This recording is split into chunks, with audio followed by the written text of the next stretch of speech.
Welcome to sweet memories. Upcoming రివ్యూలోకి వెళ్ళిపోదాం. బాగీని మీనన్ స్టేజ్ పైకి రమ్మని చెప్పి, నేను చంపేయబోతున్నాను. ఒకవేళ నీ ప్రాణాలు కాపాడుకోవాలంటే ఇప్పుడే నా ఫోన్ ఇస్తాను. వెంటనే నీ భర్తకి ఫోన్ చేసి మమ్మల్ని సేఫ్గా బయటికి వదిలేమని చెప్పు. లేకపోతే నీ ప్రాణాలు, నీ పిల్లల ప్రాణాలు గాల్లో కలిసిపోతాయి అని అంటాడు మీనన్. ఏం జరిగినా నీలాంటి వాడిని నేను మా ఆయన్ని సపోర్ట్ చెయ్యనివ్వను అని గట్టిగా చెప్తుంది బాగి. ఓహో, నేను అమరేంద్ర ఒక్కడికే అనుకున్నాను. నీకు కూడా పౌరుషం బానే ఉందే. సరే సరే, మీరు ఎన్ని రోజులు ఇలా మాట్లాడతారో నేను కూడా చూస్తాలే. కొద్ది నిమిషాల్లో పోయే ప్రాణానికి ఇంత హడావిడెందుకు? ఇప్పుడు 5 లెక్క పెడతాను. ఈలోపు నిన్ను పైకి పంపిస్తాను. మీ ఆయనకి గిఫ్ట్గా ఇస్తాను అని చెప్పి ఇంకలా ట్రిగర్ని ప్రెస్ చేస్తూ ఉంటాడు మీనన్.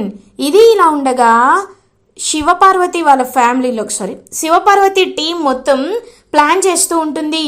ఖచ్చితంగా ఇక్కడి నుండి మనం వెళ్తే పైనుండి, ఒకవేళ టెర్రస్ పైనుండి కిందకి స్టెప్స్ ఉంటాయి కాబట్టి అలా వెళ్ళి మనం కంట్రోల్ చేయొచ్చు, హ్యాండ్ ఓవర్ చేసుకోవచ్చు అని చెప్పి ఇంకా మొత్తం అయితే ఆలోచిస్తూ ప్లాన్ వేస్తూ ఉంటుంది శివపార్వతి. కానీ అమర్ మాత్రం ఏమీ మాట్లాడకుండా సైలెంట్గా ఉంటాడు. ఇంకా మధ్య మధ్యలో అయితే చాలా కూల్గా నవ్వుతూ ఉంటారనమాట. శివపార్వతి అమర్ దగ్గరికి వచ్చి, సార్, లోపల మీ భార్య, మీ పిల్లలు ప్రమాదంలో ఉన్నారు. వాడు చంపేస్తానని అందరి ముందే బెదిరించాడు. అలాంటిది మీరు ఇంత కూల్గా ఎలా ఉండగలిగారు సార్ అని అడుగుతుంది శివపార్వతి. ఎందుకంటే నాకు బాగి గురించి, నా పిల్లల గురించి తెలుసు కాబట్టి. బాగి ఎలాంటిదో నీకు తెలీదు. తను ఒక్కసారి తన జోలికి వచ్చినా బాగానే ఉంటుంది, కానీ తన పిల్లల జోలికి వస్తే తను ప్రాణానికైనా తెగిస్తుంది.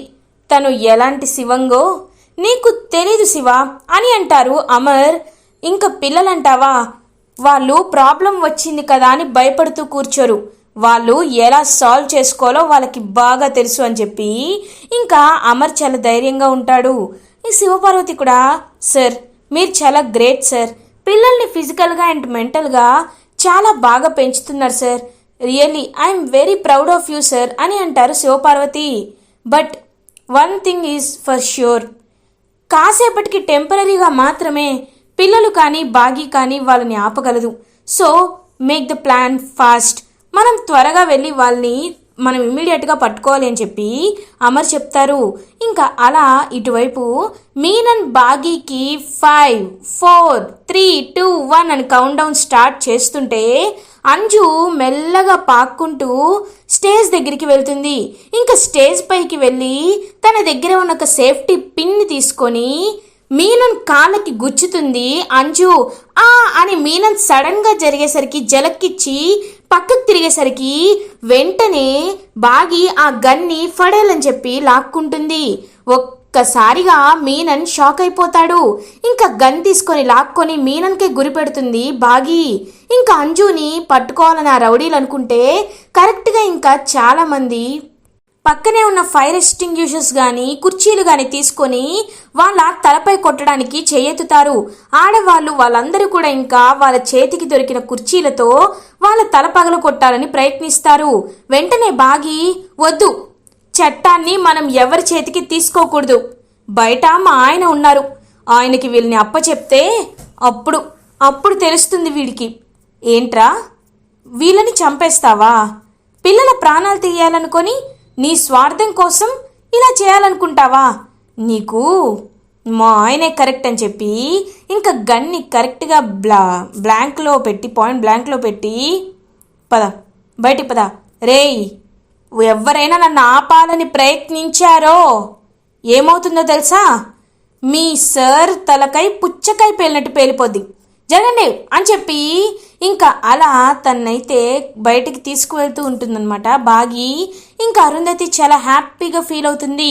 అలా ఇంకా మీనన్ కూడా తన చేతిలో గన్ను ఉండేసరికి బాగి చేతిలో బాగి చెప్పినట్టే చేస్తూ ఉంటాడు. ఇంకా అలా తన్నైతే తీసుకువెళ్తాడు. డోర్ ఓపెన్ చేపిస్తుంది బాగి. ఈలోపు అమర్ వాళ్ళు అక్కడికి వస్తారు.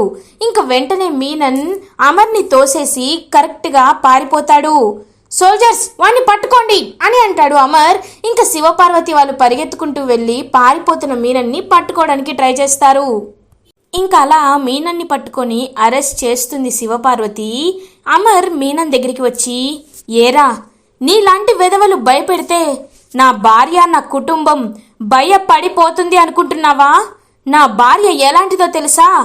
బాగి, భాగమతి, శివంగి అని చెప్తారు. అమర్ బాగి చేయి పట్టుకొని ఇంకా ఒక్కసారిగా బాగి అయితే చాలా ఎమోషనల్గా ఫీల్ అవుతుంది. పాపం అమర్ నోట్లో నుండి తన్ని అలా పొగుడుతుంటే ఇంకా అరుంధతి కూడా చాలా హ్యాపీగా ఫీల్ అవుతుంది. ఇంకొకసారి ఇలా ఎవరినైనా అడ్డు పెట్టుకొని స్వలాభాల కోసం కిడ్నాప్ చేయాలని ప్రయత్నించావో నిన్ను ప్రాణాలతో ఉండనివ్వము, జాగ్రత్త అని చెప్పి ఇంకా అలా తను అరెస్ట్ చేసి తీసుకువెళ్ళిపోతుంటే మీనన్ మాత్రం కోపంగా చూస్తూ ఉంటాడనమాట తన వైపు. ఇంకా అలా మినిస్టర్ గారు కూడా, అమరేంద్ర గారు ఇవాళ మీరు ఉన్నారు కాబట్టి మా జీవితం ఇలా ఉంది, లేకపోతే మేమేమైపోయే వాళ్ళమో, సమయానికి వచ్చి మమ్మల్ని కాపాడారు అని అంటారు మినిస్టర్. ఇందులో నాదేముంది సార్, మొత్తం నా భార్య చేసింది అని చెప్తారు. ఇంక చాలా హ్యాపీగా ఫీల్ అవుతుంది బాగి. ఏవండి ఇది నాది కూడా కాదు, సమయానికి అంజు వచ్చి మీనన్ని డైవర్ట్ చేసింది, లేకపోతే నేను తప్పించుకునేదాన్నే కాదు అని అంటుంది బాగి. ఇంకలా అంజుని ఎత్తుకొని హ్యాపీగా అప్రిషియేట్ చేస్తూ ఉంటారు అమర్. థ్యాంక్ యూ డాడ్, నాకు తెలుసు డాడ్, అందరికంటే నేనే ఇంటెలిజెంట్ కదా అని అంటుంది అంజు. ఇంకందరూ చాలా హ్యాపీగా ఇంటికి రీచ్ అవుతారు. ఇది ఇలా ఉండగా నైట్ అవుతుంది. మనోహరి అటు ఇటు తిరుగుతూ, దీనికి అదృష్టం చాలా ఎక్కువ, అన్ని విషయాల్లో ఇది ఖచ్చితంగా ఇలాగే ఈ బాగి గెలుస్తూనే వస్తుంది. నేనిప్పుడు ఏం చేయాలి? నేను అమర్ని దక్కించుకునే ప్రయత్నం ఎప్పుడు చేసినా ఫ్లాప్ అవుతుంది. అలా అని రణ్వీర్ నుండి తప్పించుకుందామని చేసిన ప్రతిదీ ఫ్లాప్ అవుతుంది. ఎందుకు ఇలా జరుగుతుంది? ఇప్పుడు శాశ్వత పరిష్కారం ఏమిటి అని చెప్పి ఆలోచిస్తూ ఉంటుంది మనోహరి. ఇంకా అలా అప్పుడే తనకి కాళీ నుండి కాల్ వస్తుంది. హలో కాళీ, నీ గురించే ఎదురు చూస్తున్నాను అని అంటుంది. ఎందుకు? నన్ను చంపడానికా అని అంటాడు కాళీ. కాదు కాళీ, జరిగింది చెప్పడానికి. ఆ రోజు నేను నిన్ను కావాలని అని అంటుంది. ఏయ్ ఆపు నీ నాటకాలు, ఎవరికి చెప్తున్నావు? నువ్వు ఎవరి చెవిలో పూలు పడుతున్నావు? నన్ను నువ్వు చంపడానికి కాకపోతే నన్ను ఉత్తినే పొడిచావా? అయినా నీలాంటి స్వార్థపరురాల్ని ప్రేమించుట నాది బుద్ధి తక్కువ. నేను నిన్ను పెళ్లి చేసుకునేది లేదు, ఏమీ లేదు. ఒక్కసారి నా గాయాలన్నీ మానిపోయిన తర్వాత అమరేంద్ర గారికి రణ్వీర్కి నేనే వచ్చి నిజం చెప్తా అని చెప్పి కాల్ కట్ చేసేస్తాడు కాళీ. అబ్బా, ఇప్పుడు వీడి టెన్షన్ ఒకటి, ఏం చేయాలి అని చెప్పి ఇంకా గింజుకుంటూ ఉంటుంది మనోహరి. ఇది ఇలా ఉండగా బాగి అమర్ దగ్గరికి వస్తుంది. ఇంకా అమర్ సైలెంట్గా బాగి వైపు చూస్తూ ఉంటారు. ఏంటి మీరు ఇప్పటికీ నాతో మాట్లాడరా అని అంటుంది. వెంటనే ఇంకా అమర్ అయితే బాగిని హక్ చేసుకుంటాడు. ఆ బాగి చాలా అంటే చాలా హ్యాపీగా ఫీల్ అవుతుంది. థ్యాంక్ యూ మిస్ అమ్మ, ఇవాళ నువ్వు లేకపోతే పిల్లల్ని, అంతమందిని, ప్రజల్ని కాపాడుకునే వాళ్ళం కాదు. నువ్వు సమయానికి చాలా తెలివిగా బిహేవ్ చేసి వాడికే గన్ పెట్టి వాళ్ళని బయటికి తీసుకువచ్చావు. అందరిలో చాలామంది ప్రజల్ని కాపాడి నా బాధ్యతల్లో నువ్వు పాలు పంచుకున్నావు. నిజంగా నాకు చాలా అంటే చాలా సంతోషంగా ఉంది మిస్ అమ్మ అని హ్యాపీగా చెప్తాడనమాట అమర్. ఇంకా అమర్ మాటలకి చాలా హ్యాపీగా ఫీల్ అవుతుంది బాగి. ఏవండి, మీరు ఎప్పుడూ నన్ను భార్యగా చూసారో చూడలేదో నాకు తెలియదు, కానీ మీరు మాత్రం ఎప్పటికీ నేను భర్తగానే చూస్తాను. మీకు కానీ పిల్లలకు కానీ కొంచెం కూడా ఆపద రాకుండా నాకు చేతనైనంత వరకు నేను ఖచ్చితంగా చేస్తానండి అని చెప్పి ఇంక పాపం హ్యాపీగా చూస్తూ ఉంటుందన్నమాట. అలా బాగి, అమర్ కూడా బాగి వైపు చాలా ప్రేమగా చూస్తూ ఉంటారు. ఇది ఇలా ఉండగా అరుంధతి అటు ఇటు తిరుగుతూ ఆలోచిస్తుంది. అమర్ భార్య ఎవరు అనగానే బాగితో పాటు అరుంధతి కూడా లేస్తుంది కదా పైకి. అది గుర్తు చేసుకుంటూ, కొంచెంలో మిస్, లేకపోతే దొరికిపోయేదాన్ని. అయినా నేను ఎందుకు ఇలా బిహేవ్ చేస్తున్నాను? నేను ఒకప్పుడు ఏమనుకున్నాను? బాగీని ఆయన్ని కలపడమే కదా నా పని అనుకున్నాను. అలాంటిది ఇప్పుడెందుకు నేను ఇలా మారిపోతున్నాను? మళ్ళీ ఎందుకు నాకైనా కావాలి అనిపిస్తుంది అని ఆలోచిస్తూ ఉంటుందన్నమాట.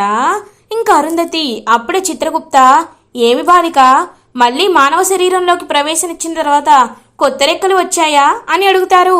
రెక్కలు లేదు, ఏమీ లేదు. అయినా ఏంటండి మీరు, ఎప్పుడు నాతో పాటే కదా ఉండేవారు, ఇప్పుడేంటి ఎక్కడికో వెళ్ళిపోయారు అని అడుగుతుంది అరుంధతి. ఏ మాకు మాత్రం పనులు ఉండవా ఏంటి, ఎప్పుడూ మీ వెనుక తిరగటేనా నా పని అని అంటారు చిత్రగుప్త. సరేలేండి, ముందు ఎందుకొచ్చారో చెప్పండి అని అంటారు. ఎందుకొచ్చానంటావేంటి బాలిక, నాకు అర్థమవుతున్నది, నువ్వు మళ్ళీ నీ పతిదేవుణ్ణి కోరుకుంటున్నావు కదా అని అడుగుతారు. లేదు గుప్తా గారు, లేదు, అది తప్పు కూడా. ఎందుకంటే ఇప్పుడిప్పుడే ఆయన నన్ను మర్చిపోతూ బాగీకి దగ్గరవుతున్నారు. ఇప్పుడు నేను ఎంతైనా తిరిగి ఆయన్ని కలవలేను. నాకు తెలుసు, ఈ అనామికగా నేనే మీ భార్య అని ఆయనకి చెప్పలేను. అందుకే నా చెల్లెలు బాగి ఆయన హ్యాపీగా ఉండాలని నేను కోరుకుంటున్నాను అని అంటుంది అరుంధతి. బాలిక, రేపు ఏమిటో మర్చిపోయావా? రేపు తెలుగు సంవత్సరాది ఉగాది కాబట్టి పండుగ వాతావరణము నీ ఇంట్లో అల్లుకొనుడు. నీవు రేపు మహాశక్తివంతురాలివి అవుతావు కాబట్టి ఒక్కసారి ఆలోచించుకొనుము అని చెప్పి అక్కడి నుండి వెళ్ళిపోతారు చిత్రగుప్త. ఏం మాట్లాడుతున్నారో అని ఆలోచనలో పడుతుంది అరుంధతి. ఇది ఇలా ఉండగా మార్నింగ్ అవుతుంది. అమర్ వాళ్ళ ఇంట్లో ఉగాది ఫంక్షన్ సెలబ్రేషన్స్ అయితే స్టార్ట్ అయిపోతాయి. ఇంకా ఉగాది పండుగకి అందరూ హ్యాపీగా రెడీ అవుతూ ఉంటారు.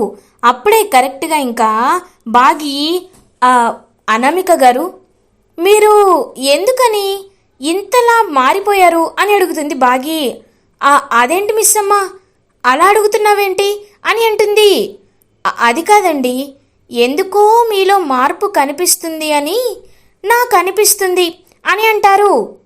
చూడండి, నేను ఎలాంటి మార్పు కోరుకోవటం లేదు, ఎలాంటి మార్పు నాలో రాలేదు, అర్థమైందా అని అంటుంది. సరే, మీరు త్వరగా రెడీ అయ్యి కిందకి వచ్చేయండి, నేను వెళ్తానని చెప్పి ఇంకా అలా అక్కడి నుండి వెళ్ళిపోతుంది బాగి. కరెక్ట్గా అప్పుడే అరుంధతికి తనకి చీర కట్టుకోవాలి అనిపిస్తుంది. మళ్ళీ తనలా రెడీ అవ్వాలని అరుంధతి తన రూమ్కి వెళ్ళి ఇంకా డ్రాలో ఉన్న తన శారీ తీసుకుంటుంది అరుంధతి తన చీర కట్టుకొని అలా కిందకి వస్తూ ఉంటే ఒక్కసారిగా అమర్ షాకులో ఉండిపోతాడు. ఇంకా అమర్ అలా చూస్తూ ఉండిపోతూ ఇంకా తన దగ్గరికి వెళ్తూ ఉంటాడు. బాగి, ఏమైందండి అని అడుగుతుంది. ఏమీ మాట్లాడకుండా అలా వెళ్తూ ఉంటాడనమాట అమర్. ఏంటి ఈయన కొత్తగా చూస్తున్నారు అని చెప్పి చూసేసరికి ఇంకా బాగి కూడా ఒక్కసారిగా షాక్ అయిపోతుంది. ఎందుకంటే తను పక్కింటి అక్కలాగే అనిపిస్తుంది ఏంటి అని చెప్పి బాగి కూడా అలా చూస్తూ ఉంటుంది. సార్, హ్యాపీ ఉగాది సార్ అని అంటుంది అరుంధతి. Thank you. నువ్వు ఈ శారీ ఎందుకు కట్టుకున్నావు? ఇది అని అంటాడు అమర్. సార్, ఈ శారీ నన్ను కట్టుకోమని మనోహరి గారే చెప్పారు అని అంటుంది అనామిక. ఒక్కసారిగా మనోహరి షాక్ అయిపోతుంది. హేయ్, ఏంటి అబద్ధాలు ఆడుతున్నావు? నేనెందుకు కట్టుకోమని చెప్తాను అని అంటుంది మనోహరి. మనోహరి గారు అని పక్కకి వెళ్ళి నించొని, ఏంటి మనోహరి, నిన్న నువ్వే మీనన్ వాళ్ళని లోపలికి తీసుకువచ్చావని సార్కి చెప్పేమంటావా? చెప్పు అని చెవి దగ్గరికి వెళ్ళి అంటుంది. అయ్యో మనోహరి గారు, మర్చిపోయారా? పండక్కి నేను ఏం బట్టలు వేసుకోవాలని చూస్తుంటే ఈ శారీని మీరే నాకు తీసుకువచ్చి ఇది నా శారీనే కట్టుకో అని చెప్పారు కదా, ఎందుకు నా దగ్గర ఇంత అబద్ధం చెప్పారు అని అంటుంది అరుంధతి. మనోహరి, నువ్వేనా ఈ చీరని తనకిచ్చింది అని అడుగుతారు అమర్. అమర్, ఇది అరుంధతి శారీ కాదమర్, ఇది నా శారీనే. అప్పట్లో నేను కలిసి కొనుక్కున్నాం, ఇది నాదే అని చెప్పి కవర్ చేసేస్తుంది మనోహరి. రేయ్, ఇప్పుడు ఏమైందిరా? అయినా అది అరుంధతి చీర కాదంటున్నారు కదా, తెలిసి మనోహరి కూడా అలా ఎందుకు చేస్తుంది? పూజకి టైం అయింది రండి అని చెప్పి ఇంకా ఉగాది పచ్చడి చేసి అలా దేవుని పూజ చేస్తారు అమర్ అండ్ బాగి. ఇంకా అలా అందరికీ చేతిలో పచ్చడిని వడ్డిస్తూ ఉంటుంది అరుంధతి. ఇంకా అందరూ చాలా హ్యాపీగా అలా తన టైమ్స్ అయితే స్పెండ్ చేస్తూ ఉంటారు. బాగి మాత్రం, ఆయన నన్ను అర్థం చేసుకున్నారు, నాకు అదే చాలు అని హ్యాపీగా చూస్తూ ఉంటుంది. అరుంధతి బాగి పక్కన వెళ్ళి నించొని, ఏంటి మిస్సమ్మ, నిన్నటి నుండి చూస్తున్నాను నువ్వు చాలా సంతోషంగా ఉన్నావు. నిన్ను ఆయన హ్యాపీగా భార్యగా ఒప్పుకున్నారా అని అడుగుతుంది అరుంధతి. ఒప్పుకుంటున్నారక్క, కొంచెం టైం పడుతుంది, కానీ ఆయనకి నేనంటే ఇష్టమని మాత్రం నాకు తెలిసిందక్క అని చెప్పి హ్యాపీగా ఫీల్ అవుతుంది బాగి. నాకు కావాల్సింది కూడా అదే అని చెప్పి ఇంకా అలా తన వైపు ప్రేమగా చూస్తూ ఉంటుంది అరుంధతి. వీళ్ళందరూ కింద ఉన్నారు కదా, నేనిప్పుడు వెళ్ళి ఆ ఫైల్ని చూస్తాను. అసలు ఆ ఫైల్లో ఏముందని నాకెందుకో బాగి ఆ రోజు ఆ ఫైల్ని చూసింది. చూసిన వెంటనే కోల్కతా బయలుదేరింది, కానీ మళ్ళీ తిరిగి వచ్చేసి నార్మల్గా ఉంటుంది. ఈ హడావిల్లో పడిపోయి ఆ విషయాన్నే మర్చిపోయాను. ఆ ఫైల్లో ఏముందో తెలుసుకోవాలి.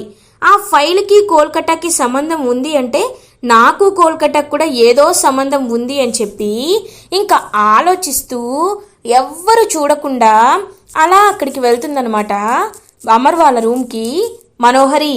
ఇంకా వెళ్ళి వెంటనే మొత్తం ఏం ఫైల్ అని చెప్పి ఫైల్ని అయితే చెక్ చేస్తూ ఉంటుంది. అప్పుడే ఇంకా ఫైల్ కనబడుతుంది. కనబడిన వెంటనే ఓపెన్ చేసి చూసేసరికి అక్కడ అడాప్షన్ సర్టిఫికేట్ ఉంటుంది అంజుది. ఒక్కసారిగా ఆ మదర్ తెరిసా ఆ ఆర్ఫనేజ్ అని చూసి అంజుని కరెక్ట్గా ఎప్పుడైతే దుర్గాని తను అరుగు మీద వదిలేసి వెళ్ళిపోయిందో అదే డేట్నే అడాప్ట్ చేసుకోవడం చూసి ఒక్కసారిగా షాక్ అయిపోతుంది మనోహరి. అంటే అంటే అంజు అంజు దుర్గా ఒకరేనా? అంటే అంజు అంజు నా కూతురా అని చెప్పి ఇంకలా షాక్లో ఉండిపోతుంది మనోహరి. ఇలా ఎపిసోడ్ ఎండ్ అవుతుంది. ఫర్దర్ ఎపిసోడ్ రివ్యూస్ ముందుగా మీకు కావాలి అనుకుంటే మా ఛానల్ని సబ్స్క్రైబ్ చేసుకోండి. Thanks for watching.